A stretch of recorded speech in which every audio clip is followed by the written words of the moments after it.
Hello, and welcome to the Highly Visible Podcast. My name is Cullen. I will be your tour dingus this evening. I am joined by my three friends, Dan, Cheers. Thomas, Hello, how are you? and Caden. Good evening. And this is going to be Thomas's episode. We're going to let him handle it from here on out. We're going to let me handle it. So, first off, I would like to assess your moods. Are you in the mood to learn, sirs? Absolutely. Shut up, nerd. Already. No. Not in the mood to learn. There's a reason I dropped out of college, sir. Yeah, me too, a little I bit. was sick of learning. Yeah, learning is for people who have nothing better to do. Stupid people. So, what's going on with you guys? How do you feel today? I feel sad that I am now being forced into an hour and 15 of learning, but it's fine. It won't be that I'll much get over learning. it. It's I'll be better for it. I don't know how much better. Slightly. I might be able to sound like I know what I'm talking about in a few more I didn't arguments. prepare a TED talk or anything. What about you, Dan? That's what it should have been. You look like you're about to shake out of your skin. What's up? I have 1,200 milligrams of caffeine coursing through these fattened veins. I'm clogged arteries. I'm ready to just consume knowledge. He is prepped. How about you, Yes. Mr. Caden? Yeah, I'm ready, friend. I'm ready, friend. He's like the Ready for the Obi-Wan of the world. group. Absolutely. That might be the most pumped up answer I've heard yet. Yeah. The world of what, you ask? The world of science. The world of us finally getting all the Jetson stuff that we thought we were going to get as a culture like 100 years ago. I don't know. I have lots of stuff that I researched a little bit so I wouldn't sound completely empty-handed when it came, but some of the new stuff that we have going on right now is absolutely bonkers. So, in December, we had a bunch of fusion news. Fusion is the fake power source in all sci-fi. It is the thing we've been expecting to happen on its own, just because we keep working on science in general for a long time, and it has not happened yet until in December. Not me, not us, not anybody we know, human beings, for the first time that we know of, achieved a reaction where fusion took place and more energy came out of this reaction than was actually put into this reaction. There's a bunch of speculation about that and a bunch of caveats, like science nerd stuff, as in like how much energy did it take to build all the stuff that you used to make the reaction happen, and did we get that power back, etc., etc. But it doesn't matter, because just knowing that it's possible at all is the big deal. Cullen, thoughts? Yeah, my first question when I found out about this was, okay, we're making more energy than we put in. That's fucking great. That's awesome. Very happy. But we live in the real world with money and whatnot. So if that extra bit of energy took more than it took more money to produce, even though it was, Then it was less worth energy for more energy, we can't really do that because it's got to also make sense financially. And in the same way that financially. In the same way that electric cars didn't make sense financially until they did, the same path is out here for fusion. People have been thinking about this for so long that now that we're actually starting to get some of the materials technology and we have 3D printing, we got CNC machines. Cullen here, chiming in to let you people know what a CNC machine is. Google defines CNC machines. Computer numerical control machines are automated machines which are operated by computers executing pre-programmed sequences of controlled commands. We have computer-driven, super high precision devices that we can use to make components for new things, and that's really stretching the bounds of what we can achieve. And we're also learning new things about our experiments as humans because we now have more sophisticated monitoring devices, if that makes sense. I couldn't tell you the names of... Yes, exactly. And I feel like that is absolutely one of the give and takes if you watch technology progress through time, is that as you get a tool... Me and Dan were talking about this earlier. What is the sword that you use to cut wood? That's Viking log splitter or something. All right. And it's a sword. And somebody was like, well, if you make a sword in this specific way, it's still a sword, but also it'll split logs. Right. And then like the next guy was like, man, we can take this old sword and bend it this way. And now you can use it to, shave wood off of stuff and make more complex pieces of wood. So you can build more complex places to live. And as we level up our tools, we spend a lot of R&D and thought and ingenuity leveling up our tools. Then we use those tools to level up our stuff. And then once we want more stuff, we put more stuff into leveling up our tools more, which then gives us more tools to build new stuff. And then it's a real flip-flop back and forth with that. Like we got the internet and now we also have to like deal with 4chan. That's going to take a while to sort out. And then we're developing all these AI tools now to deal with problems we have on the internet or whatever. Then eventually we'll be able to create cooler things on the internet. I don't know. It's a not an unvalid argument, Mr. Cullen, but it is an argument every tech has, to be fair. Okay, so yes, the answer to my question was no, it's not profitable right now, or however you want to say it, but it could be. Yeah. Secondly, what you just explained was Minecraft. A little bit, yeah. That's one of the really, really interesting things. I am a Minecraft player. If you don't know this about me, I absolutely love Minecraft. One of my top 3 gaming moments of all time was figuring out you have to dump water on concrete powder to make it hard in the game. I love this game, and one of the things about it is that it teaches you to think in a scientific way. If anyone has ever taken one single look at you, they're like, yeah, this guy plays Minecraft. You'd be surprised. Extensively. I am an old man. I look like a wizard, so I could be into Minecraft or, have a flip Dungeons phone. and It's a Dragons. real, yes. One day. So It's a warlock. the arguments against right now are a little frivolous, but they're also a really important part of the conversation and moving the technology forward, because for every person who comes out with a solid argument against why it won't work, there'll be one person who decides they think they could come up with a solution to fix that part of the problem, if that makes sense. So Yeah, you gotta have the haters. one of the other things we're going to talk about a lot is one of my favorite types of new technology. I'm going to nerd myself right out of the chair during this episode. I'm going to move around a lot. I apologize ahead of time. I love it when we take old ideas and use new things. This is why we're talking about leveling up our tools and about leveling up our ability to execute. We're using ideas that we've had before, hundreds of years ago in some instances, to using those principles with new materials and new technology to make brand new things that never existed before. They are using the basic physical idea of a trebuchet, a counterweighted thing that spins around and launches a thing. We're going to use that to put rockets into orbit. Like, it's going to happen very soon. And we never did it before because we didn't have the materials that were capable of doing it. And those materials all come from industries that have nothing to do with it, which is the fascinating part. Materials like carbon fiber, which is a big one in a lot of these things for sure. Lithium ion batteries were a big giant step forward for a lot of technology. There's a lot of fun stuff that's happening right now. And a lot of it really does kind of harken back to classical ideas we've had before, just with a new twist with our new stuff. What you got, Dan? Good question for the first thing that you brought up about creating more energy than is used to produce it. This may be a stupid question, but I'm going to throw it out there because I'm curious. Does that energy, obviously it has a shelf life. So like, is there a way to store it? Have they actually worked on that yet? That's number What are 3. they doing with that entry? Okay. Right now, they're just measuring it because seeing what we can pump out. The thing that I keep thinking in my head is it's like a proof of concept.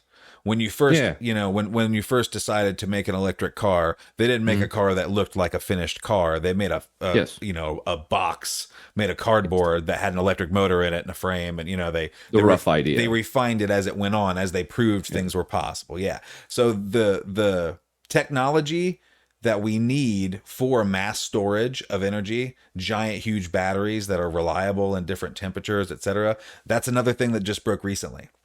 Lithium-ion batteries are a problem to produce because lithium is a pain in the ass to get, for sure. The way we're getting it is not super great politically or ethically, but it's also a very wasteful process at the moment. And the reason why we need lithium is because of the specific reaction it has, being a salt and being an ion. Well, what's another salt? Anybody? Class? Anybody? Salt. Assault when you punch people. You're a dumbass. Sodium. Sodium is correct, sir. Right now, Okay. Tesla. That's a bullshit answer, but I got it. It's absolutely correct. Tesla is talking about using sodium ion batteries in the next generation of their cars right now. It's a big deal for them. And sodium ion batteries are a thing we've known about for a while, but we didn't have the materials to make sodium ion batteries that made enough power fast enough or could hold enough power at once. Or you know what I mean? The specs just weren't near as good as they are in lithium. But through a couple different breakthroughs and some new hybrid technology as well that uses lithium ions and sodium ions and some other things that are happening, sodium ion batteries operate at a lower temperature. They don't catch on fire as easily. They are easier to build and they last longer, and you can freeze them without them stopping working. We are just now getting to the point where we have the technology to fabricate them, and they're the next thing. Two things. Yeah. A, Cullen, you look judgmental as fuck when you're listening. And B, it is very, very different to hear you talk about something you're passionate and curious and interested about when you're not constrained by work and also, mouth breathing people walking in. When I'm not distracted, I do get on a roll, but it's also not great for the conversation at times. You need That to use is the that Zoom least effect there, classy bud. thing I've ever heard. Okay. Yeah. Classy. So the interesting thing about that is just today I stumbled on something on accident. There is a new kind of battery that they're starting to figure out is possible now, because the way that it seems to me and my little bit of concentrated research this last few days, the technology follows the money, right? And the money always comes from people who don't understand the technology. So the people with the money only seem to want to fund the technology that seems like pretty much a sure thing. You know what I mean? So as soon as somebody came out with a sodium ion battery, a whole bunch of money people were like, okay, let's look at all these sodium ion battery projects that we rejected before. Actually, speaking of these things, I have a question that's not Yes. me saying something stupid. So I was listening to a podcast like a few weeks ago, actually, and they were talking about whether they thought any basically big technological advancements in human history have ever happened not out of the necessity of something bad, like war or fighting, or like, do we actually ever make inventions just to push the race forward, or is it always because we got to have a bigger stick than this person, or any, like, stuff along that lines? And it was an interesting conversation. I absolutely like that conversation. Go for it, Dan. Oh, I mean, the first thing that popped into my mind is, I can't remember where it was from, or you'll probably have to edit this out because it's probably going to be stupid, but I would say the mail. Like, that's something that, I can't remember his name, Edison or Jefferson, some old dude, thought that it would be Benjamin Franklin, sick I if think. somebody just, was it Franklin? I think it was. Yeah, somebody was just like, hey, let's throw packages at people. Like, that's efficient. It's better than sending one guy with a fucking cart full across the country to get robbed. Yeah. Like, Was that Yeah. the reasoning, or did they just want to send us pamphlets? well, Did they I mean, just I wanna imagine back advertise then more junk mail was efficiently? not a thing. It was all just a scheme to get our addresses so they could figure out where to come get our taxes from. There it is. Exactly. There it is. Honestly, if you told me that was true, I'd probably buy it. Be like, yeah, that sounds correct. I mean, you have to wonder back then. Like, they definitely were like in the mood to shoot public officials. So Absolutely. No question about that whatsoever. If it's the further out west you went, et cetera, et cetera. What about you, Caden? Is there like a thing you can think of that we made just because it would be cool? My answer goes way back. I don't know. Just be cool, or just because like one person was like, "Hey, I think this would be cool." Like that moment of inspiration, do you think anything major that really changed humanity was one of those shower thoughts, like maybe we should put water in an empty gourd? You know what I mean? Yeah. While you're How thinking, about let we- Cullen go before he pees his pants. So, where my head went with this whole mail thing in a very stupid direction. I was thinking of like our founding fathers, and one of them met this lady. You know, he's from I don't know, he's from Tennessee, and she was from Massachusetts, right? And now Our they got founding this mail fathers did system. not get that far west. Listen. It's a hypothetical. You gotta let me cook. I'm pretty okay? sure that Tennessee Anyway, was in France at the So time. here's Thomas Joanne Jefferson, whoever the fuck. Okay. And he met this baddie from Massachusetts named fucking Gertrude. Mhm. All right. Gertrude P. Thunderbuns. really far away. And he's been thinking about Gertrude for a while, right? And he sends her this letter and it says, "If you were here, would we kiss under the willow tree? Circle yes or no." And she has to do it and send it back, and that was love. That was long distance relationships. Send your answer back in Latin so no one can read it who's important. Just so There's everyone so knows how much. stupid my brain is. So It's like, much that's what- Massachusetts. Much stupid. The real reason the mail system was invented was because men were horny. There are several technologies that literally were decided by horniness. The reason why Here we go, Dan. the reason why we had DVDs and we didn't stick with laser discs is because the tree decided DVD was the way to go and nobody wanted to compete with them, and it was just a wrap at that point. That's legit. There's also a whole bunch of internet technologies that are absolutely driven by the industry, such as credit card collection systems and the like, that absolutely were pushed forward and financed by people in that in the horny place. Damn. Well, That would be a terrible horror film. The my horny place. my question was like Caden, or not Caden, I'm sorry. Thomas, you brought up, or somebody, whoever the hell it was, brought up whether it was about war or fear or ego that drove most inventions. Colin, very well. We also have to think too is especially in the 20th and 21st century and going forward, it'll be also just greed. A lot of people are just out there trademarking shit now just to make a buck. Like they don't give a shit how many people it actually helps. They just want to escape the 9 to 5. They will throw money at a project until it succeeds so they can be the name associated with Absolutely. that project and then make the money. Especially with just doing that nowadays, you can make money off of a failing project just off the content you can create from it if you're smart enough or if you're clever enough. There's a lot of things. I just watched an Eddie Burbank video about these things called ghost kitchens, where literally there's a place in LA where there's like 42 different restaurants that you can order from online, but they're all literally the same building, the same people, and the same kitchen making the same sandwich, but they're on 9 different menus. And like we're doing a lot of redundant things we don't need to do, wasting energy to give people money at the top of the pyramid. Go, Colin.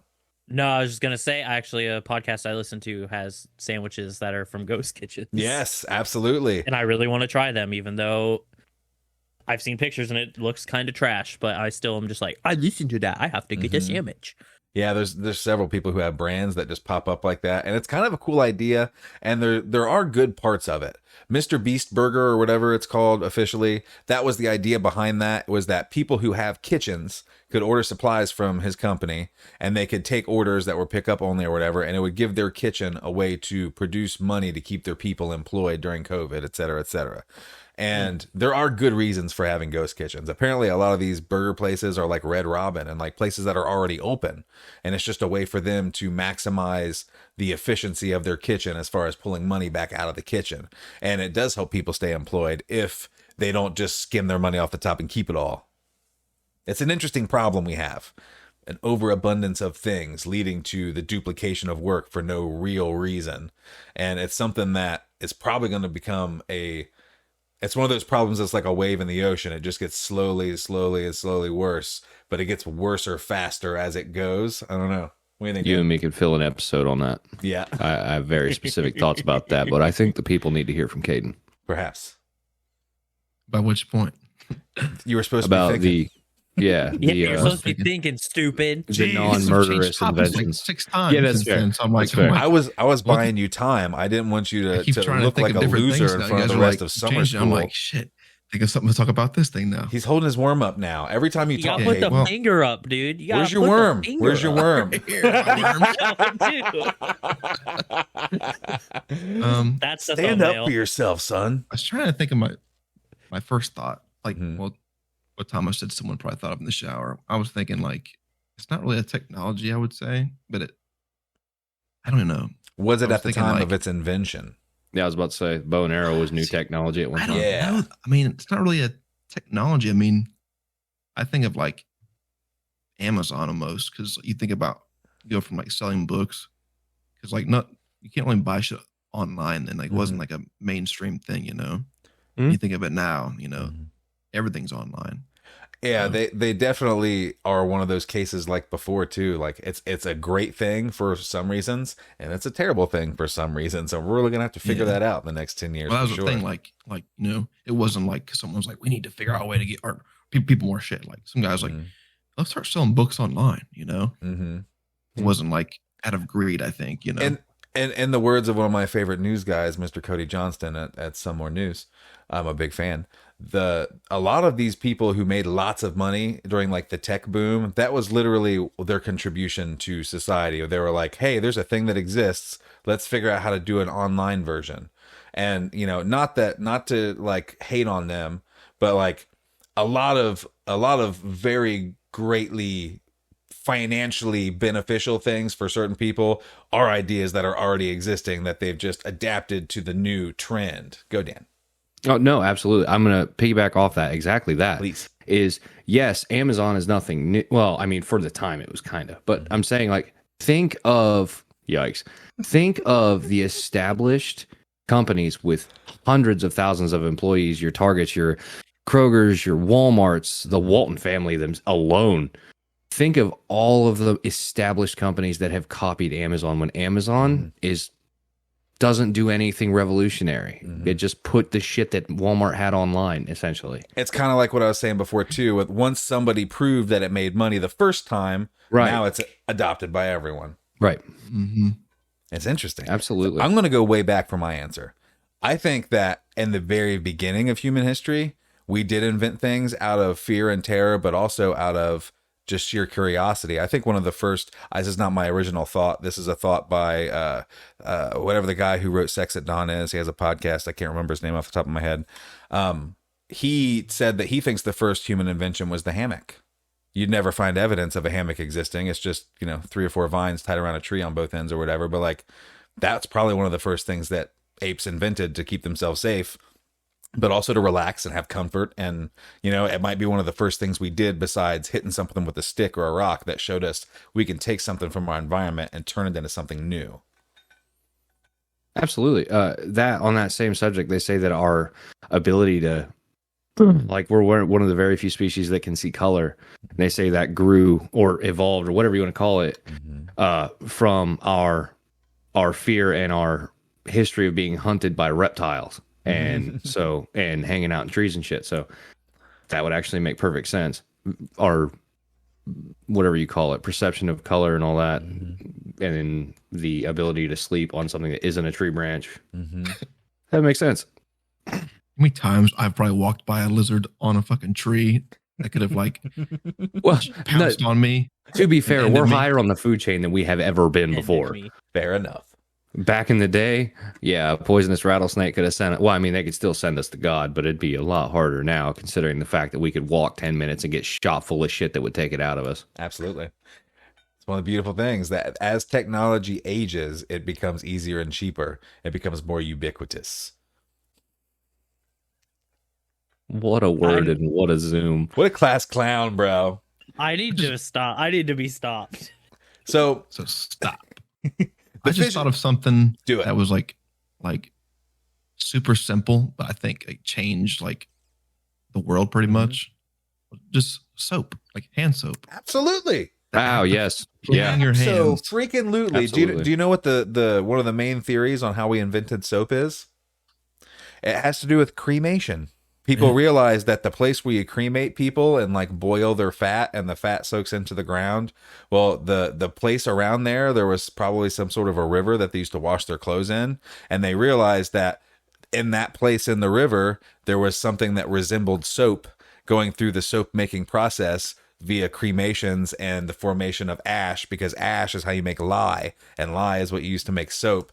They realized somehow that those ingredients made their clothes cleaner and then used that knowledge to make soap. I might be chopping this up but I learned a thing a few weeks ago. Mm. I didn't know that perfume is made from like whale shit. That's nuts. That makes no sense. The world doesn't Explain make a that lot of one, sense. Professor Tom. Explain this one. You know where the best, most expensive, perfect cherry flavoring in the world comes from? I do know this. I can't remember. I don't know if I want to know. It's something weird. Platypus oil. Yeah, that's what it was. I do. Yeah, I learned that too. No one knows I do. why. I fucks with platypus oil, bro. I do too. Cherry is my favorite artificial flavor for sure. Dan had a thing a minute ago. I probably ruined it, but You did. I just it was a just simple, stupid, Sprayed pitiful platypus observation. oil Like all over that. it was just. Can you? I don't even know. Someone probably has had at this point in time, you know, figured out or at least had a really damn good guesstimation on how far the lifespan or life expectancy was increased at the dawn of hygiene. Like Yeah. when we decided to dunk our nasty asses into a river. Like Well, how long this is that an interesting prolonged our thing. lives. That we were talking earlier about technology that changed the world or whatever, and we always think of technology as slowly progressing forward step by step, you know, taking leaps to new plateaus and whatever, but we have gained and lost technology, and general practices have come into and fallen out of favor. It's thought by a lot of people that hunter-gatherer people bathed very frequently. They were nomadic and they had to constantly go find water, and that they bathed in the water very frequently. And then in the Middle Ages, there was all this weird stuff going on in the culture, and in Europe anyway, that made bathing somehow not good. And we just stopped doing it, and we had to relearn that it was good to do that. There's all kinds of, there's stuff about washing your hands in the Bible. And like a lot of the stuff about like not eating shellfish and not eating pork and stuff like that in the Old Testament, it's all stuff that we learned that was sort of scientific knowledge that we just didn't understand the mechanism behind at the time. And then eventually we stopped doing it because we didn't know why we were doing it. And then later on rediscovered that we should have been doing it. There's a lot of stuff in history that's like that. Go ahead, Caden. Thomas, who was the guy? There was a conversation we had last year. I think we were talking about this very like topic. There was a guy who he was a surgeon, and he had a very taboo idea of washing his hands in between surgeries. Absolutely. And they were like, fucking nerd, get the fuck out of here, dude. Absolutely they We're were. not washing our hands. We know better. The thing is the tradition of midwifing, of women who have intimate knowledge about the birthing process, who then pass on that knowledge to the next generation, so that in every group there is always knowledgeable women to help women through having their children. Those people had a tradition that involved cleanliness and washing your hands in a lot of cultures. And literally doctors were like, these stupid women, these nurses, they don't know what they're talking about. Why would we wash our hands? There's just, you know, blood and shit on our hands. We're about to put them inside another human being. It's not a big deal. Yeah, they absolutely just did dismiss this dude completely. And he saved quadrillions of lives probably, because every life that's saved by the human culture and the near until ad infinitum can be traced back to him. Next, they're gonna want us to clean our surgical tools. I mean, Yeah. what are we? Where does this end? Where does this madness end? Next, they're gonna want me to clean my ass after I poop. I don't get these people. It's Yeah. gross. They're gross. Yeah. It's absolutely strange. The things that seem unrelated now that were intimately related at one time. Anybody else have anything that they're just itching to spit out so we can move on to the next lesson? It's period real quick, 2. real quick. What period was this? Like what time? William Victorian? Shepard invented soap on August 22nd, 1865. 1865. They're sitting there like, we're going to shove shit covered hands into people. And they're like, there's no problem with that. I sat and I thought, and I was like, well, maybe, you know, they had no way to know about, you know, microorganisms and germs. Right. But I'm sitting here looking and like, the Meditations by Marcus Aurelius. Marcus Aurelius was born in 121 AD. And there are reference to atoms in Meditations. They had, the Roman Empire had a concept of atoms. And fucking people in the 1800s were like, nah, we don't give a shit about germs. How fucking stupid can you be? I think that atom might also be a shared term because it's like their idea of what the smallest they had no thing idea. is. Right. Well, Yeah. and I did Just a to little looking into clarify. that too. They didn't know, like, they obviously had never even devised anything to be able to see one, but they had the concept of the concept that things are made of smaller things, which are made of smaller things. what they believed to be the base building block. Absolutely. But anyway, it was just baffling. I thought it would have had to have been earlier than that. Like, that's crazy. But then A again, lot in the of Wild things- West, we were putting nails in people's ears and shit. A lot of things happen very rapidly with medicine when we Yes. learned about anesthesia, because once we could knock somebody out and keep them from going into shock while we did It surgery, increases what we can do. Exactly. There's actually a gentleman who his whole career was based on learning how to amputate things faster, because the faster you could do it, the less shock your patient would experience and the more likely they would survive. And he developed special tools and all this kind of stuff to make it that much faster. He worked out, did specific exercises to make himself strong so that he could do it quickly and blah, blah, blah. And people thought he was crazy too. And he did probably some not great things, but he also really pushed forward the envelope in his field. And I think that a lot of the people we think of as the great men of history, as far as like the invention of ideas or the invention of stuff, they are a culmination of what's going on in the whole culture at the time and just happen to be the focus point of it at that moment. Absolutely. You get us back on track, Hoss. Yeah. Fission and fusion, boys. You've played enough Fallout, all three of you, to know the difference, I'd hope. No. No? Explain it to us. Okay. Fission is Good man. the fission is the act of breaking molecules apart. Or atoms apart. It should be acids. I don't use the right words. Breaking atoms apart to release the energy inside is fission. That is like Fission. Nuclear weapons stuff. Nuclear power plant is fission. It's it's a radioactive process, so it's obviously could be very dangerous. Yes. Fusion is what happens in stars. It is the combination of atoms into new elements. If you have ever got into the like we're all stardust thing, that is a big deal in the universe. Stars are like big furnaces that smush small particles together and create new things. So like hydrogen is the simplest. It's one proton, one electron, right? Stars turn that into helium, which is two protons and two electrons. And they keep smashing things together as they make new things, much like Minecraft, Cullen. You get the logs and you make the planks, and you use the planks to make the sticks, and you use the sticks You punch the trees to get the wood. Yes. So a star does the same thing. The logs are the hydrogen. It uses the hydrogen to make helium, which is like the planks, which are more complex. It uses the planks to build, a end table, which would be like, 6 protons and 6 electrons. You know what I mean? The atoms get more complicated and heavier as they are fused together, because the more atoms are created and fused together, the more combinations are possible. And that's what fuels a big giant star. And that's where all the matter in the whole universe comes from, which I just love. Absolutely. You matter, Thomas. I do matter. I appreciate that. And So you anyway, be matter. so the point of Do matter. and matter is just light, slowed down. That's not really true. So the big deal with fusion is fusion doesn't create a whole bunch of nuclear waste that we don't know how to deal with. It also doesn't create radiation that will kill everybody in a very large radius. It doesn't do a lot of things that nuclear power could do. The problem is it's kind of like rolling a ball up a hill and then down the other side. It takes a lot of energy to get it started to the point where it will produce more energy than you put into it, which is what we just proved. So now we know that it's possible to get the ball to the top of the hill. We're going to start figuring out ways to get it up there cheaper and cheaper as we go. And we're going to figure out a way to make the hill we have to push it up, less tall than the hill we get to push it down, so that we get more energy out of it than we're putting in on a regular basis. None of that really matters, because the coolest part about all this is the tech. So this is how it works. A laser is a laser. You guys know what a laser is, right? You guys use a laser to play with your cat. Lasers are light energy that has been hyper-focused into a very small place.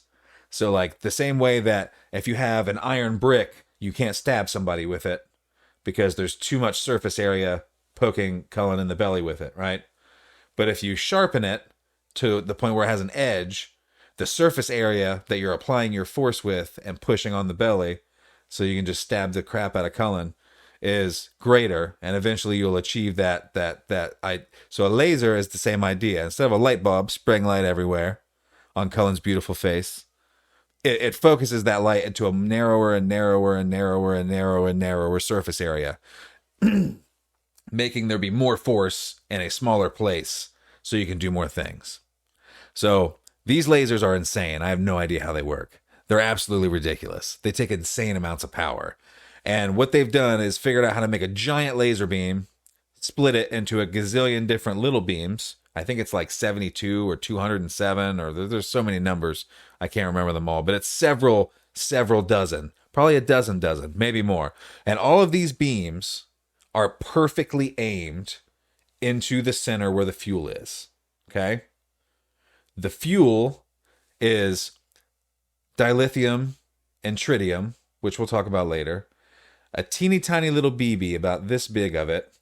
The BB is a capsule made out of manufactured diamond, which is so perfectly spherical that they make, like, if they make 1,500 of them a year, like 700 of them are good enough. They have to be that perfect. And the fuel is inside of a little thingamajig that looks like, if you ever seen a sewing machine, you know, there's like the big thread on the top and there's a little tiny thing of thread that goes underneath the little foot. It looks like that. It's like a little thimble shaped thing. And the fuel sits inside of it perfectly in the center. The lasers hit that little cylinder thing. They heat it up so fast, and this giant pulse of perfectly timed, perfectly aimed lasers, that it basically dissolves and starts emitting X-rays. Those X-rays are then perfectly symmetrically hitting the perfect sphere of fuel. It melts away the diamond coating and then smashes into the fuel inside, which creates a teeny, teeny, teeny, tiny little star. And it's the coolest thing that I've ever heard of in my entire adult life. Thoughts? Kind of want to see that. I know, right? So it happens at this place called the NIF, the National Ignition Facility, right? J.J. Abrams paid them a whole bunch of money so that they could modify their facility so that he could get cameras in there at the appropriate angle so he could shoot that and use it as the engine room of a Star Trek ship. It's that cool looking. I was thinking you were talking about I don't know who directed that new Oppenheimer movie that's coming out where he like basically was trying to get them to actually drop a nuke so he could videotape it. I thought that's what you're talking about. But I have a very serious question. Do it. These lasers, are they of the religious space variety? No, they in fact are not. They are of the saving humanity variety. They are fun. They're of the lots of cool scientists variety. One of the cool things about this event, if you recall the event, it happened. There was a press conference. It was a big deal. One of the ladies at the press conference, whose name I wrote down, her name is Dr. Arati Prabhakar. I'm not pronouncing that right, probably. She's a really cool lady. She was a summer worker at the Livermore Laser Center in 1978 when she was 19 years old, doing, manual grunty lab stuff, trying to make lasers work for this same project. And then she got to be the person who announced it at the press conference when it actually happened. Can you imagine that? To see something through to its end. That's awesome. She didn't see it through necessarily.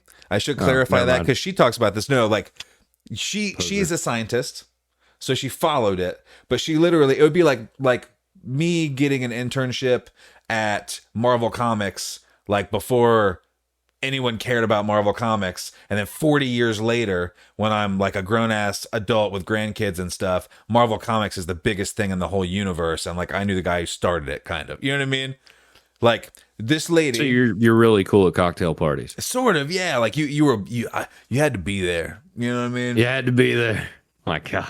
So this lady was the president's science advisor, and she's the director of the Office of Science and Technology Policy. That's why she got to announce this thing. And that is, I don't know, it's just so cool, man. These lasers, do they get me any closer to my post-apocalyptic fantasy of shooting feral ghouls with laser rifles? Yeah, actually. Right now the Navy has several lasers that are of the feral ghoul scorching variety. They are absolutely insane, and I have no idea how they work, but they are light-driven lasers that are absolutely terrifying. They literally just, when they hit something, it just is fire. It doesn't shoot fire at them. It doesn't make them slowly catch on fire. It just fire now. Speaking of Fallout, I was shout out to Mr. Shoddycast. Shoddycast, super cool show about video games, very fun. He talked about lasers in this game and how they are somewhat accurate, because if you pay attention in Fallout, if you shoot an item with a laser, it doesn't move. If you shoot it with a bullet, it'll fly off. But if you shoot it with a laser, it will not move. Well, a laser would not move something because it doesn't have mass. Not beyond the photons that it's made out of, right? It just makes things be fire, which is kind of cool. So shouldn't they catch on fire then? They do. They scorch, but they don't move. Oh. You know what I mean? Like, I'm gonna have to test this. You should. It's really funny. The other thing in that game is the plasma weapons, right? Plasma is the same thing that we're trying to produce in this reactor to create fusion. So we could talk about that if you want to a little bit. Your show, Bob. I'm just living in it.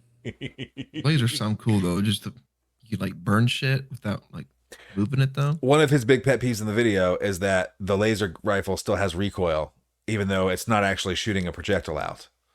It's like having a little pouch with the power of the sun just going. Yes. Just close. It's having Cyclops eyes, but in your hand. But the plasma weapons turn people into goo, so that's pretty sick. That is a mathematical miscalculation, I believe. The amount of plasma it would take to make like a super mutant turn into goo would be a lot of power. I don't care. I'm turning all these fucking mutants into the egg people from the Jimmy Neutron movie. I'm fucking in. So the reason why the plasma rifle does that is because plasma is superheated matter. It's not just a fireball. It's like a piece of the sun. Oh, so yeah, fusion, super cool. In the next 20 years, the government's throwing a bunch of money at it. It's fascinating for me following the politics side of it just a little bit. These projects are funded by the government, right? And a lot of people who are in the government right now seem to be very anti-science. That's as far as we're going to go into it. But they're also really into America being awesome, right? So a lot of these people who are scientists who don't care either way, like Mr. Cullen doesn't care either way, they realize they still need the money, right? So a lot of them are approaching it to these non-science people being like, listen, don't you want the next biggest thing that humans ever do to be an American discovery? This is the next moon landing. Do you want Russia to be the first ones? Do you want China to be the first ones? You better give us a bunch of money for this science stuff, bro. We're going to make this American science. How did you get so much wider? I do it fast. It comes Everyone on the screen just got so much wider once America. Jesus God. Get these America. What did Caden say last night? Beefcake. Beefcake. Beefcake. I'm so totally ripped. So, if we're going to go that way, the giant satellite that was inside of Eric Cartman, the amount of power it would take to send a signal as far as it sent a signal, it would have to be powered by a microfusion generator, which is, a human soul. Maybe that's what a human soul is. Just the power of fusion. Because we were all stars once. I still be a star dog. Yeah. Stop. Yeah, Patrick Star. Dad joke of the season. That was the dad joke of the season. Like 8 times in the last minute. I don't care. It's fine. So it's all about derailment. Austin, Ohio. I was about to say it. Or Detroit. There was one in Detroit. I think there's everywhere. a second one in Ohio now too. There's also just 3 a day. Yeah, it's not great. For like the last every year. So. I did see an interesting thing about some place where there's a mud hole that's like migrating around. Like they don't know what it is. It's some kind of weird spring or something. And it's like, I fucking hate when my mud hole gets off the leash. I was about to say, is it Dan's mom? But I guess he beat me to it. It's fine. I thought we were going for a Steve Austin thing. I thought Caden was going to be like, I'm going to stomp a mud hole in you. I was thinking of like this like slow brown mass is just Migrating. migrating. Like, It was crazy. The video I saw is literally the guy on the phone just seems so flabbergasted. He's like, this literally just happened like 10 seconds ago. Move the train, it's gonna fall. Like they're just like flipping out. Like, you imagine if a piece of the ground just disappeared. This just popped into my head. Do it. And I don't know that we might all have the same answer, but what's the scariest natural disaster? Go. Ice Age. I didn't consider that, but that would be, I mean, Yeah, no, I don't know. I don't know if that's scary or not. Well, yeah, but like a fucking tornado is not an I'm not extinction worried event. about an ice age right now. Like it's going to take so long to start. Like I'm good. I don't got We're worried actually about due for one, believe it or not. it. Yeah, I know that, but like Yeah. okay, so it still would take so long. I'm gonna be dead fucking 3 times over before that bitch starts. It's fine. Sorry, grandkids. But on the spirit of this, I would tsunami or an earthquake. To nowhere to hide. Those are actually, married disasters as well. Well, 'cause right, but almost I mean, every- like you can either drown, like you're not going to hide from rushing water anywhere other than up. But I mean, and then the original wave is going to take out anybody on a rooftop. But and then an earthquake, like there's literally fucking nowhere to hide. What are you going to do? Hover? Yeah. Get away from every tall thing you can see. Yeah. also depends where you're at though too. We can bring that right around. There are 2 hovercrafts in my notes here. Anti-earthquake vehicle. Perfect transition. There it is. Everyone remembers the hovercrafts from the 90s, right? They're like a big balloon with a car on top, basically. Like the old Mario Kart had hovercrafts. It was just like a big. I remember it from GTA. Yeah, was like about to say, it's a big inflatable thing that vibrates in a certain way, and that's how it goes on land and goes on water. It's very inflatable. Why am I thinking of like a fucking elderly lady scooter, like hovercraft? Oh thing for yeah, some because you're reason? thinking of hovercrafts like we Rascal. bought our kids 2 years ago for Christmas. That's what they're called, right? What are the things with 2 wheels that you just stand on? They're also called hovercrafts too. That was a big. Every kid needed to have one. Hoverboard? Hoverboard. There we go. Yeah. Yeah. See, a hovercraft is just it's a swear, vehicle. For some reason, I'm thinking in my head of like an old lady driving a little thing like she rides I around. mean, honestly, hovercrafts might be the way to go for like personal movie, like going around in the Walmart. You know what I mean? If they can make the technology quiet. Isn't that what they get around on in Wall-E, Caden? Those might be Big wall anti-grav. I mean, basically the same thing, right? Well, I mean, see, different that's technology, no, same I was idea. The hovering is actually hovering there, like a maglev situation. The hovercraft vibrates on the ground constantly and keeps itself. It's not ever actually on the ground, but it has friction to touch the ground, and it's able to move because of that. It's a very weird kind of thing. But they have a bicycle now that has 4 big clear balloons on it, like a quadricopter. That is a hovercraft, a personal hovercraft. It looks really fun, and I want to get one.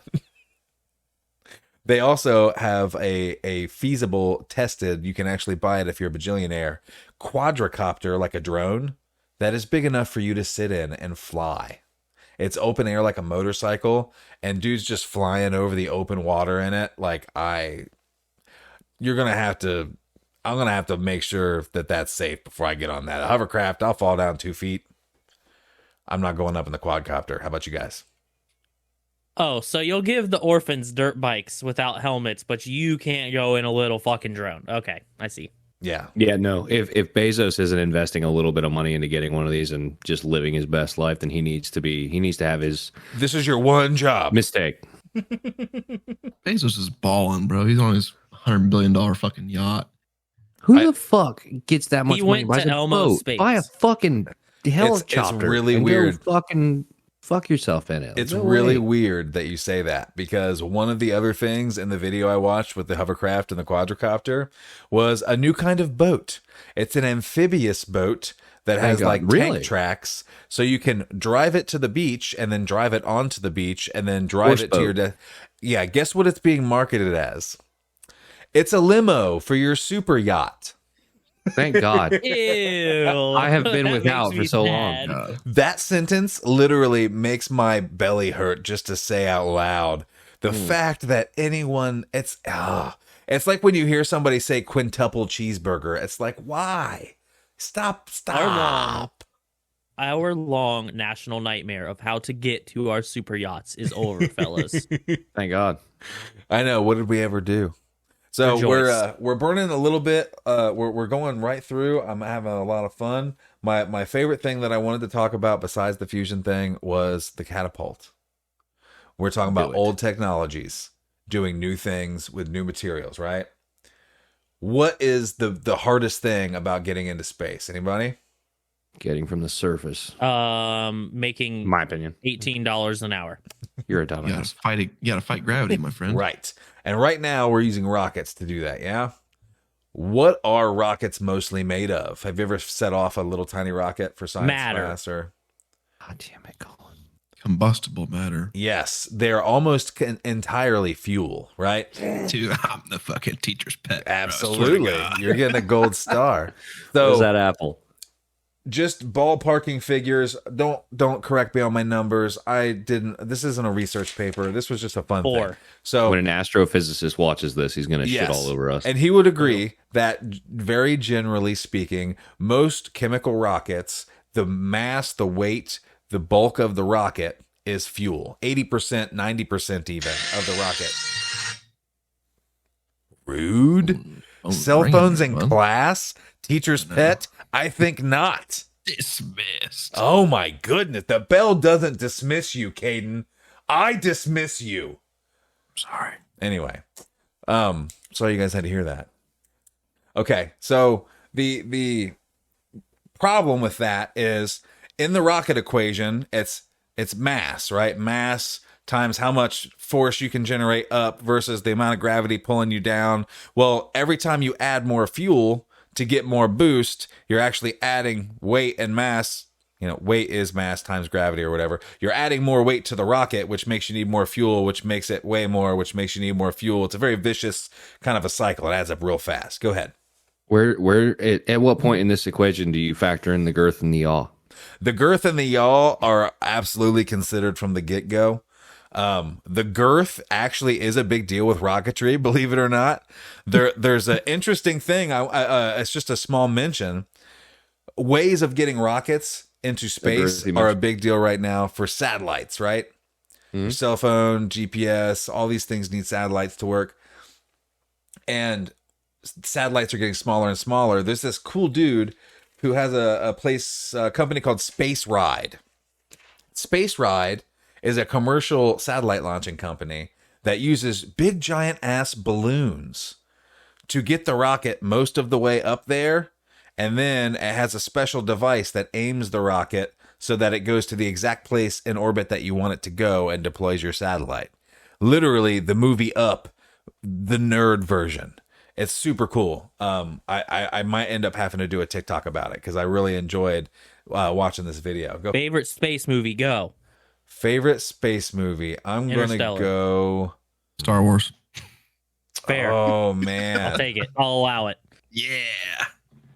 This is hard because I don't want to include any Star Trek or Stargate movies and stuff like that. And you looked very angry with me at Interstellar, so what's the deal with that? Yeah, that was it. If I had to pick my B, it would be Martian.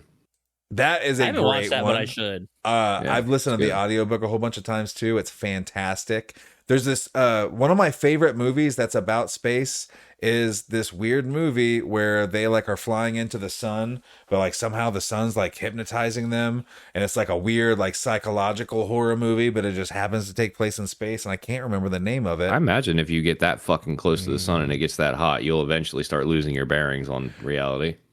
There's literally a thing. Oh, it's called Sunshine. I thought that's what it was, and it just I thought that was too obvious. Sunshine. That's probably my favorite space movie that's not Star Trek. A lot of people shit on Interstellar, like, because of the ending, but, like, we understand so little about everything. Like, I don't understand how you could possibly be like, there's no way that's how it works. Like, we don't fucking know shit about dick. That could be absolutely be how it works. I was literally about to say, if I could pick one way to die, it would be to be cast through the event horizon of a black hole. That would Do you know what amazing. the Honestly, do you know what the science term is for what happens when you go through a black hole? You're fucked. Cum shot. It's called spaghettification. Is it really? Thank God. You know, in a Play-Doh spaghetti machine, like you push down on the lever, which puts pressure on the Play-Doh and it extrudes it through the hole and makes a spaghetti shape, right? That's what happens to you when you cross the event horizon. You're being slowly funneled into a smaller and smaller and That's what we smaller and think smaller space. No, How well, do this they is know that? they know this because They threw a GoPro in there, dude. they don't know Streamed it the on way that you Twitch. can know if you have pictures, but the same way that planets and stars and everything in the universe that has gravity tends to form into a circle. The event horizon would also be a circle, which it's also becoming smaller and smaller and smaller into infinity. So like it would become a circle more and more even as it got smaller. So you would literally be pushed. You would become one piece of like not even linguine. It'd just be straight up regular ass basic spaghetti. I'm fucking So they're- angel hair. Angel There hair. There's no legit. end. There's no No bow end. tie. Then. It's possible that it just takes eternity for that to happen. It's hard to say. It is an I interesting live thing. forever. We're Yeah. getting into philosophical questions. Absolutely. No, So Well, not even philosophical questions, more like physics. But calm down, Copernicus. It'll let's be go. all right. Let's get into some philosophy, because one of the more interesting things that I found that I think will be fun to talk about is these robot dogs. I know you guys have all at least seen one. They're about 8 years old. The concept the of ones them. in Fahrenheit 451. Yes. Not really, but maybe. The robot dog thing is fascinating to me because it's one of those things that this whole cyclic idea where we take ideas from the past and bring them into the future with our new materials. What is more efficient to travel with, a motorcycle or a horse? I don't know. Fucking carry on a plane. They The, both both. have. Yeah, They- they both have like disadvantages. right. Yeah. Yeah. So, But I mean, with our current technology, can you Probably think of a vehicle that will do better in rough terrain, like in the mountains, than a horse would? Gator. A Jeep Wrangler. That's all I can think of when I see Kawasaki. these quadrupedal Fucking robots. Tacoma. A Is- group of 25 orphans on Kawasaki.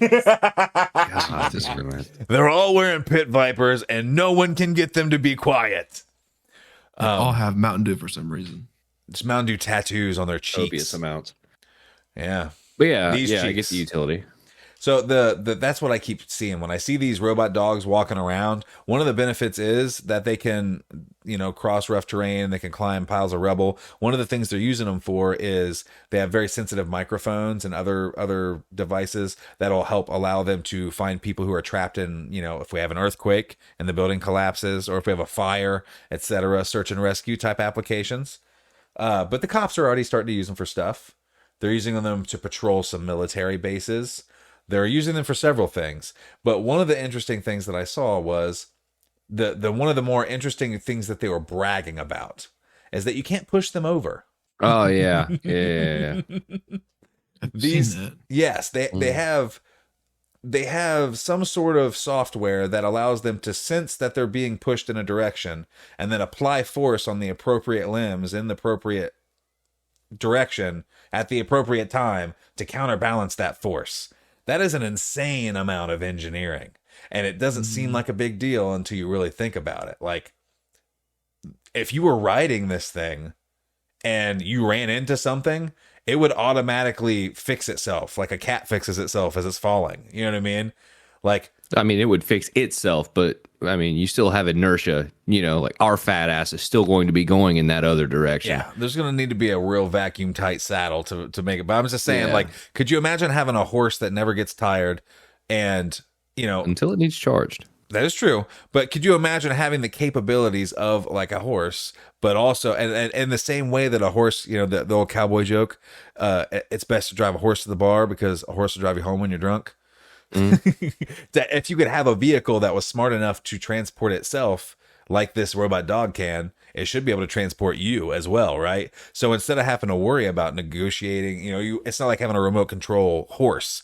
It's like having a real horse, except for it's made of titanium and it can do some stuff a horse can't. Some of these jumps that they're able to do are insane.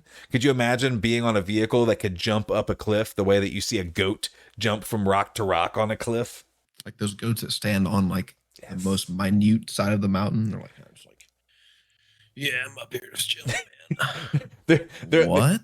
you see them from far away and it looks like they're going to die at any moment, and then you zoom in and you zoom in and you zoom in and it's just their face going Yeah, like they're standing on like chilling. that No much worries. fucking flat surface. crazy. No one else wants No. to ride a mechanical steed with their No, absolutely. lightsaber into battle and their laser rifle. This is the future we're talking about, and no one's excited about it at all. I got one no. after him. No. So earlier, you and I talked about this, and the first thing that popped in my head, well, the first thing was you were talking about them being used for police or whatever, and I was Yeah. like, they're going to use them to get donuts. Okay, shitty joke, whatever. Christ. Second, much better idea that popped into my head. I was like, we get a group of babies, and we get a bunch of these dogs. We get a small rodeo pit. We strap the babies onto the dogs. We smack them on the ass, and we have a baby robot dog rodeo, and we would make so much money. We would make so many enemies. Yeah. Robot think baby PETA gets rodeo. mad Sorry, about they're the- also robots. There you I go. was about to say. I solved our problems. Have you ever seen those guys People- that take the little monkeys to the rodeo and they dress them up in little cowboy outfits with chaps and shit like that, and they put them on like herding dogs? Yeah, and they ride around and herd sheep and shit. Let's pump the brakes on the technology and talk about this for a minute, It's please. funny shit. I have not reached this level of whiteness, apparently. I am picturing this in my head, and it's delightful. Thomas has. I don't know if I've ever seen a monkey ride a dog. Why wouldn't they though, right? I got this weird It's- image in my head all of a sudden of like a Muppet riding a dog in some movie from my childhood. Oh, that's gonna haunt my sleep tonight. It's just like the bulldog on the skateboard, you know? Yeah. Yeah, one of my favorite instrumental bands, Chon, hired a surfing, skateboarding dog to be in their music video, and it was super cute. I actually have some technology to talk about. I know that's crazy because I'm fucking big dingus. But Let I me just actually put did my that feet stuff. up and let you teach the class. This is the thing that I was learning about because I just got my new VR, right? Right. And it's got this stuff on it called foveated rendering. Mm-hmm. And it tracks your eyes where they're looking on the VR, and it'll give you better clarity where you're actually looking. And people are like excited about this technology, like where you could put a camera on TVs and it could track like where I'm sitting right now. It could track my eyes and then render that area of the screen better than the other areas, so you don't have to use so much like processing power or whatever. Yeah. So you can make really good TVs for cheaper because you don't have to fucking make the whole TV 8K or whatever. Mm-hmm. You just- At once. It just has to have enough. Yeah, it has to have enough power to make a couple areas wherever you're looking at to actually be 8K. And I was just excited about that. I was like, that sounds pretty sick. So people like Dan can have nice things, you know? Nope. I don't want to turn this into something else, but I will never buy a TV that in itself has a built-in camera. I'm too paranoid. Oh my god. What would That's you right. call that concept, Cullen? Like Call what? the idea of using our Paranoia. well, no. The idea of making the technology we do use only go as hard as it needs to. I don't know how to phrase it. Because this is a reoccurring Efficiency. theme. Well, it is an efficiency thing, but instead of just making the whole thing run more efficient, it's the idea of making it only run efficiently when needed, if that makes sense. There's a kid who's like, Prioritizing efficiency. I don't know. yeah, it's a weird concept, right? It's not something we've ever tried before.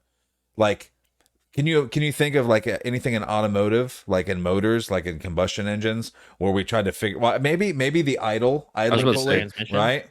Like there are trucks that like shut down cylinders when you're driving at a certain speed limit. Yes, Yeah. yes. And shit like that. Go ahead, Okay. Ken. Yeah, My truck does that. It's got the same it's kind of like the same concept. Yeah. like displacement. So like after I get going, it'll shut down half its cylinders, so save gas that way. That's very interesting because you already have the momentum. It doesn't take near as much torque to keep going. Yeah, that's cool, man. Yeah. That concept, I think, is a new concept in the realm of technology that we've just got to in the last 20 years because we have more sensors, we have more computing power, we have more precision in our manufacturing, and these things just kind of happen because they're cool and then become useful, I think. There's a kid who I did not write his name down because I literally just watched this 10 minutes before I started, who, as a project for school, was trying to use a different design for an electric motor. I can't remember what it's called, but it uses the magnets different and it uses less of the hard to find pieces in an electric motor. But the design is flawed because it doesn't have enough torque to do a lot of things that it needs. And he was, trying to make a new design that would make it run better. And in this same video, they started talking about this concept because even if this style of motor isn't as good of a motor, even if it can't perform under load as long or as hard or have as much load, a lot of our motor applications don't need that much load. And these devices like Cullen's talking about that will figure out the exact need of the moment and only let it use the power that it needs to achieve that goal. Though it's like having an automatic thermostat in your house. Before that, you just ran the heat all day long a little bit and hoped for the best. Or you turned it up and you turned it down. And it was very terribly inefficient. But now we have a thermostat that can do a little computing for us and kick it on and off and on as we needed it, right? And then now we have smart thermostats that'll, listen to the temperature outside. Figure out the temperature outside and see how much power they should use in the furnace if it's even worth it to kick it on because it's just going to get cold again and blah, blah, blah. We're becoming better at half-assing efficiently. I feel like that's a way to describe that concept. Perhaps. I feel like half-assing efficiently is an oxymoron, but I feel like a lot of our world is oxymoronic these days. We're trying to put stars in the jar, but we're also trying to all be influencers. We're a very strange. I am an influencer. Yes, you are, Colin. You're the Thank biggest influencer. You influence sadness. Large. I almost said a mean thing, but we're on a show, so I'm not going to say it. I'm going to be a wholesome Christian on this Yeah, show. my last thought on the Christian dogs. Jesus. The army absolutely does have a robot dog with a giant sniper rifle on it. This is the peak of humanity. That's right. Let's do it. We got sniper rifles on robotic dogs, and people can hook their up to Bluetooth. We Yes. peaked. Bring out Yes. the Artilla dogs. Mm-hmm. Let's do it. I literally saw a Artilla post dog. about an There's some adult shit toy house. that can be hacked from the outside.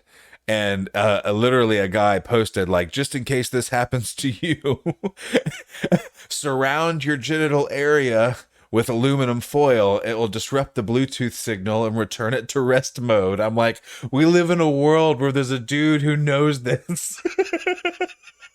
Hi. Not only do Cullen. we have a dude who has to have made someone mad enough to think that they would do that to him, but he figured it was likely enough he should come up with a plan. Or did he learn from experience, Thomas? You ever think He of may that? have. Is this your Taylor Swift sure. moment? Are you the problem? sure. Is it you? I said it was me. I already told you. That's why I'm telling you it happened, and I had to think on my feet. All right. So can I run through just a little bit of this space catapult really quick because it's super cool. Space catapult. We have tried in the past to launch a projectile very high up into the atmosphere before a rocket could bring it the rest of the way. We did this with a ginormous gun. Dan, are you familiar with the World War II gun that you had to move with a train that was like the biggest gun Gauss. ever made? Yes. They used basically one of those, same design, different size, I believe, to fire projectiles several dozen kilometers into the sky to try to do this. The problem is being fired out of a Gauss rifle, not super good for your sensitive electronic components. Yeah, absolutely not. It would be like trying to get your kid to the other room faster by hurling them at the wall. It worked. It's not the outcome you were going for. So this idea has existed in science for a while, and it was revisited once windmills became a thing. This is where we're talking about carbon fiber earlier. Carbon fiber technology has been pushed to the point that it is now, for the most part, by automotive and by aerospace and by windmill technology. Windmills use fiberglass. It's very important as a very good strength to weight ratio. Does that make sense? Yes. Yes. Windmill blades. The shape of windmill blades is something we've spent a lot of science, thought, and money on in the last 20 years. We've gotten pretty good at making really strong, really efficient windmill blades. This company is called Spin Launch, and they are making a catapult that is based on a design very similar to a centrifuge.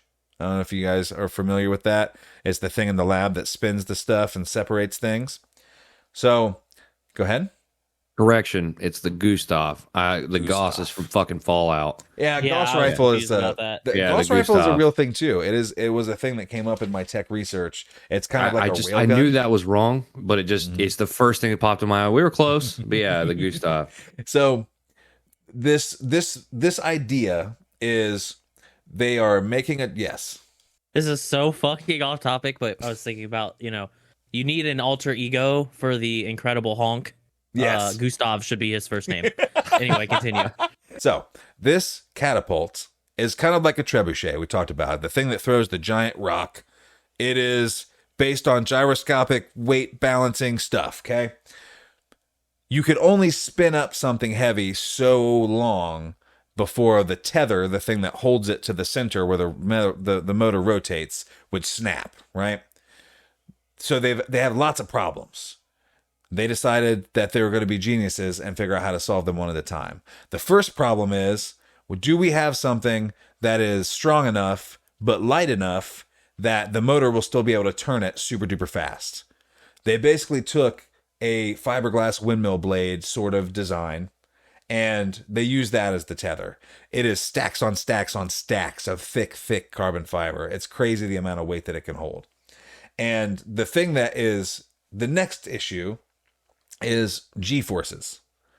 G-forces are the amount of times of gravity you are being affected by. Like when you turn really fast in your car, that circular motion makes the force enacted on you in the opposite direction of your turn be more than one time the force of gravity. So when they say like 2 G's, they're saying that you're being pulled with the force of 2 times normal gravity, right? And the machine that we're talking about is actually also somewhat based on the design for the thing at NASA that spins the astronauts around and gets them used to immense G-forces, right? So the weight of the rocket, whatever that weight is, once it starts spinning around fast enough that it's pulling 2 G's, whatever that weight is, the strength that the tether needs is actually, it has to hold twice that weight because it has 2 G's applied to it. Does that make sense? Yes. So as it spins faster and faster, the amount of weight that's being applied to the tether increases and increases and increases and increases and increases.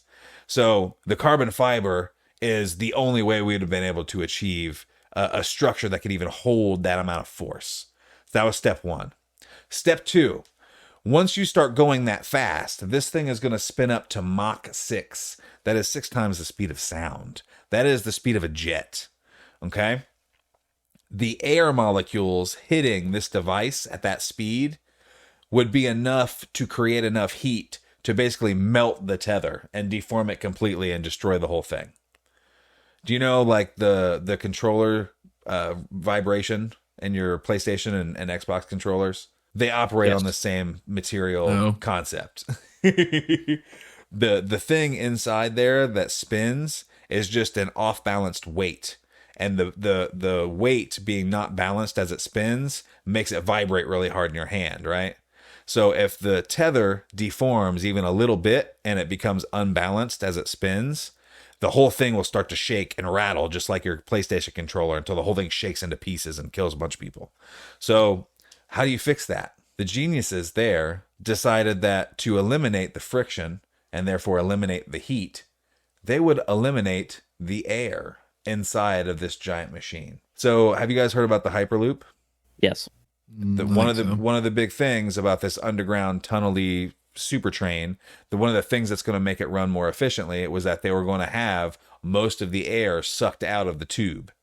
And there are like bullet trains and stuff. There are several applications where they figured out that if you're going to be in a tube, then you might as well pull the air out of the tube because the air is providing resistance to your speed. Once they do that, now they're basically in what they call a high atmosphere environment.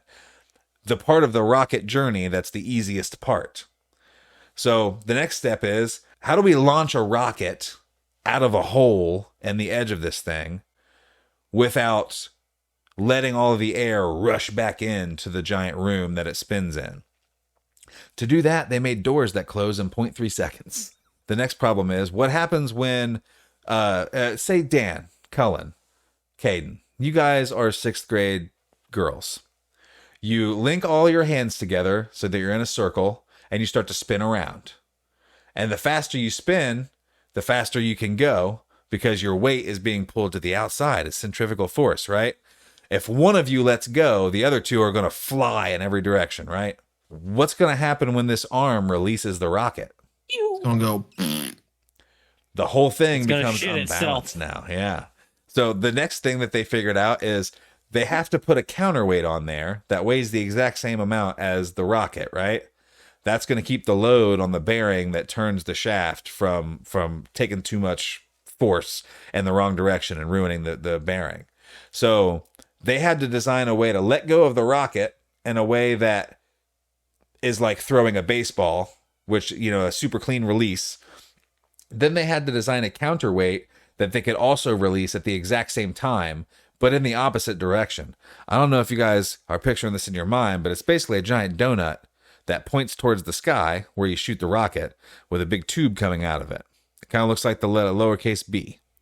So they have to be able to fire the counterweight out the bottom of this thing. How would you accomplish that? I'm getting RPG vibes. Projectile goes out the front and it's just got like a metric fuck ton of back blast. So the current solution is they made like a weird pit area, like where you would crash a test car into, and they made the counterweight out of fiberglass. So currently, Dig a hole. it basically, it smashes into a bajillion gazillion pieces up against that wall as it releases the rocket from the other side. Eventually, they plan to make a thing that will catch the counterweight so it can be reused, but that's going to take a whole nother set of engineering problems they're going to have to get ahead of. These motherfuckers probably ran out of paper. Let's be real. They're insane. The stuff They're they out of come up with. notebooks at this point. The some of the thinking that they are doing there is fascinating. This place has their own YouTube. You should check out some of their videos. It's cool. They've launched 10 of these test rockets. They haven't actually done the thing where the rocket engine takes over in the air and gets it to orbit yet, but they're also able to pull these rockets out of the ground. Literally, they dig them up with a big giant backhoe, and they're basically like they need cleaned up and polished and double checked, and they can be reused again. Is there supposed to be at some point a manned fucking crew on one of these? Like, No. has anyone? No. Okay, that's my question. Like, has anybody just been standing off to the side, like, yeah, no, fuck that. That's not happening. The Red Bull guy that jumped out of the thing, he's just waiting. This is my chance. This is it. One I'm going to make man. history twice. It's just Using that entire chips. cabin is going to be covered in vomit.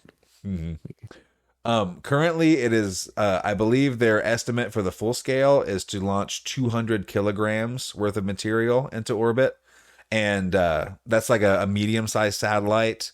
And I read that there's some micro satellites that actually only weigh 1 kilogram, so they could potentially launch 200 micro satellites at a time, which would get the amount of money paid per kilogram launched into space somewhere around $2,500 versus like $39,000 in most cases, or $27,000, or I think some of the smaller private companies can do it for $12,000 per kilogram. So we're talking about a whole order of magnitude lower price, because Cullen's worried about the price. That's the point of this whole system, is that you can rapidly shoot lots of small satellites very quickly. Do you think it is one of the many great failures of mankind that all these smart people are in this room and they think they're so smart, they're doing this stuff, right? They do not realize they could have simply gone to Dan's mom's panty drawer, pulled them bitches a mile apart, 6 miles back, launched that fucker straight To orbit. past Mars in 4 seconds. These people are not very smart. That's all I gotta say. You think it is? I think it's one of the great failures of mankind. It's true. Hopefully, this message finds the people that needs to know this. Yeah, We Somebody have just the runs into the panties. conference room. He slams on the table. We found the answer. Jesus Christ, this might work. this is a very different version of the Armageddon movie. That is top notch. Yeah, it's over. That's it. That's all we got. If you like this episode, which I'm sure you did, you can find the audio version of this podcast on Apple Podcast, on Spotify, on Deezer and Podchaser, and all the podcast apps. If you want to watch all of our eyebrows dance while we listen to each other talk, you can check out the video version on YouTube. Just search Highly Visible. You can find us on Facebook. Search for Highly Visible Podcast. Give us a like. Show us that you care.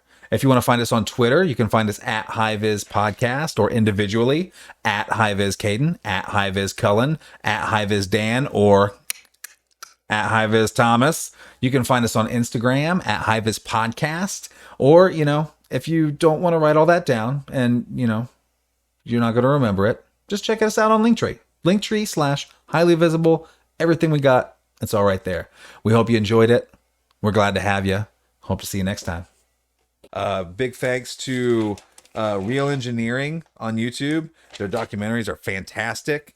Shoddycast, I also watched a bunch of his stuff. Kyle Hill, the science man, who also looks like a Hemsworth, and I just can't even compute how unfair that is. I had a really great time watching through this stuff.